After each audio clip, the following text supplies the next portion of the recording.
Le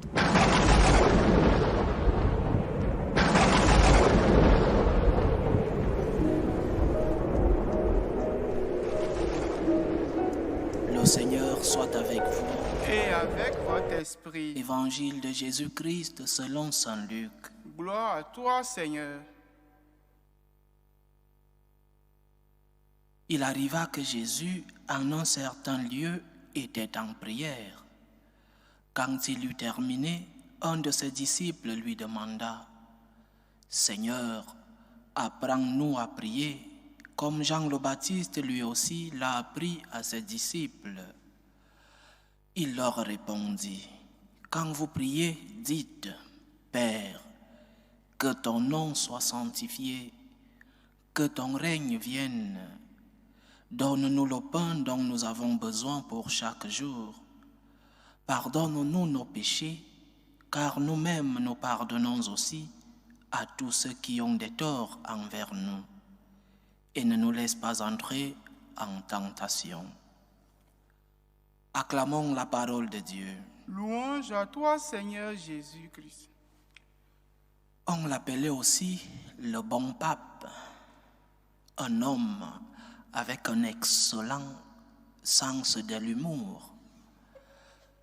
Le pape Saint Jean XXIII, c'est le pape qui a convoqué le Concile Vatican II.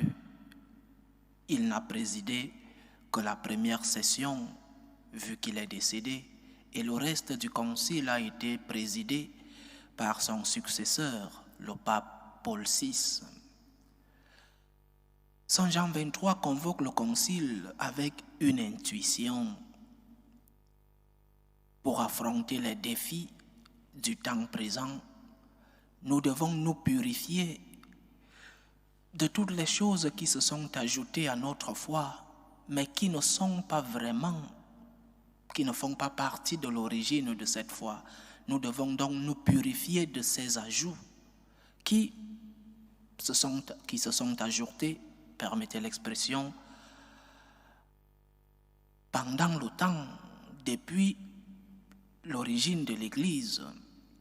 Il y a eu des ajouts qui ont un peu entacheté notre foi. Et l'intuition de Saint Jean XXIII est celle-là. Nous devons nous purifier de ces ajouts avec le temps pour rentrer à l'essentiel. Nous devons retourner à l'origine, à la racine. Et ce retour dans nos origines devra se faire dans tous les aspects de notre foi. Notre mise à jour, ce que les Italiens appellent aggiornamento, notre mise en jour ne se fera qu'à la mesure de notre fidélité à nos origines. Aujourd'hui, pour retourner aux origines, beaucoup ont décidé de répudier ceux-là qui sont même les fondements, les racines de notre foi. En célébrant Saint Jean XXIII, je crois qu'il faut nous rappeler de l'intuition qui a convoqué le Concile Vatican II, le concile si querellé aujourd'hui, l'intuition du retour aux origines. Qu'est-ce qu'il y avait aux origines de notre Église? Qu'est-ce qu'il y avait aux origines de notre foi? Qu'y avait-il au début de l'Église? Il y avait un homme qui était Dieu, un Dieu qui s'est fait homme, Jésus de Nazareth. La première racine de notre Église est celle-là. Il y avait un homme qui était aussi Dieu, un Dieu qui était aussi un homme. Il y avait une femme, la mère de Dieu, l'Immaculée, la toujours Vierge, la Sainte Vierge Marie. Un homme et une femme. Il y avait de l'amour. amour entre une mère et un fils, amour entre un fils et sa mère, et un amour des deux pour Dieu. Donc, retourner aux origines, retourner à nos racines, c'est retourner à Jésus et retourner à Marie.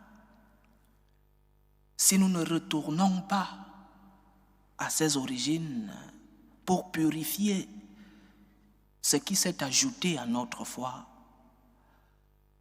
alors nous serons en train de dire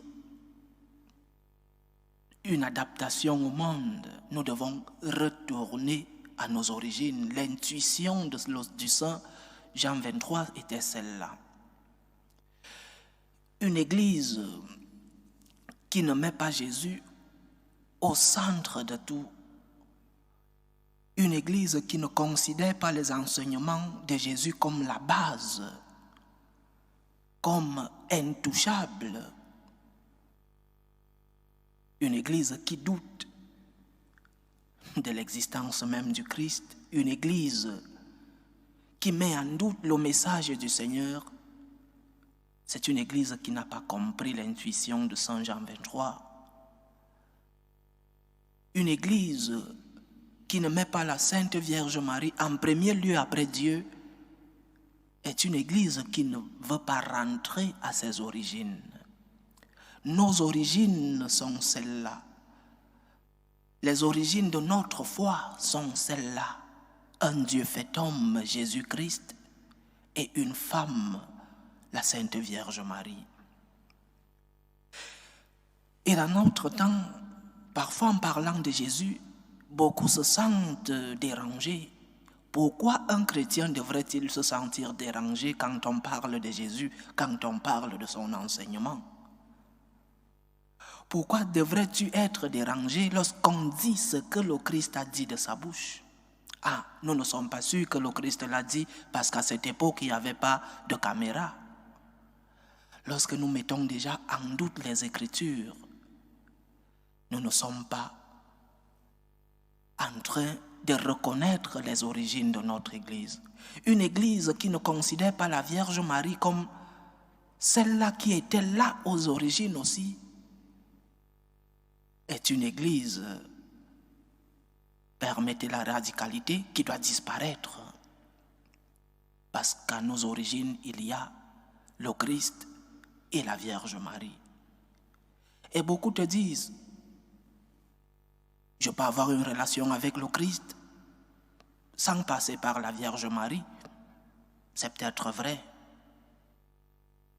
Mais qui de nous peut accepter qu'une personne ait une relation avec lui s'il n'a pas une bonne relation avec sa mère? Qui de nous peut accepter que sa mère soit insultée? Ah, tu insultes ma mère, mais tu cherches mon amitié. Ce n'est pas possible. Si ce n'est pas possible entre nous les hommes, ce n'est pas possible avec Dieu. Nos origines sont celles-là. Le Seigneur Jésus-Christ, Dieu fait homme, et la Vierge Marie. Si nous ne rentrons pas à ses origines, nous faisons fausse route. Si nous ne rentrons pas à ses origines, nous ne comprenons pas où nous allons. Et quand je dis que nous ne comprenons pas où nous allons, je ne parle pas seulement aux simples fidèles. Bien sûr, je ne sais pas si des évêques ou le pape écoutent ce que ce pauvre prêtre est en train de dire. Je parle de toute l'Église depuis la hiérarchie. Si dans nos réunions, si dans le synode, nous ne parlons pas du Christ ou de la Vierge Marie, nous faisons fausse route. Qu'est-ce que le Christ veut que nous disions aujourd'hui? Quel est le message que le Christ aurait transmis aux hommes aujourd'hui? Si le Christ revenait aujourd'hui, quel est le message qu'il transmettrait aux hommes? C'est la tâche de l'Église mettre dans la bouche du même Christ ce que les hommes doivent comprendre. Et si notre hiérarchie, et si les fidèles ne comprennent pas que la base, le centre de notre foi, c'est le Christ, nous serons en train de parler du changement climatique. Il est bon de parler du changement climatique. Nous serions en train de parler des pauvres. C'est bien de parler des pauvres. C'est bien de secourir ceux qui ont besoin de nous. Mais le Christ au centre, nous ne sommes pas une ONG. L'Église, c'est pour parler de Dieu. Et l'Église catholique, qui ne parle pas de la Vierge Marie, est une Église qui doit disparaître. Donc, en nous rappelant de Saint Jean 23, revenons à nos sources, revenons à nos origines. Et nos origines, c'est le Christ. Nos origines, c'est la Sainte Vierge Marie. Et la prière que le Seigneur nous enseigne dans le Notre Père aujourd'hui a cette caractéristique de parler d'abord de Dieu. Que ton nom soit sanctifié. Commence la prière. Si nous changeons l'ordre de la prière de notre Père, nous ne comprenons pas ce que le Christ a voulu nous enseigner. Dieu en premier lieu. Dieu en premier lieu dans ma propre vie, dans ma vie personnelle. Est-ce que Dieu occupe le premier lieu dans ma vie, dans mon cœur? Est-ce que le nom de Dieu est sanctifié dans ma vie, dans mes comportements, dans mes attitudes? Est-ce que mon comportement aide à sanctifier le nom de Dieu? Dieu en premier lieu. Et les actions sociales, oui.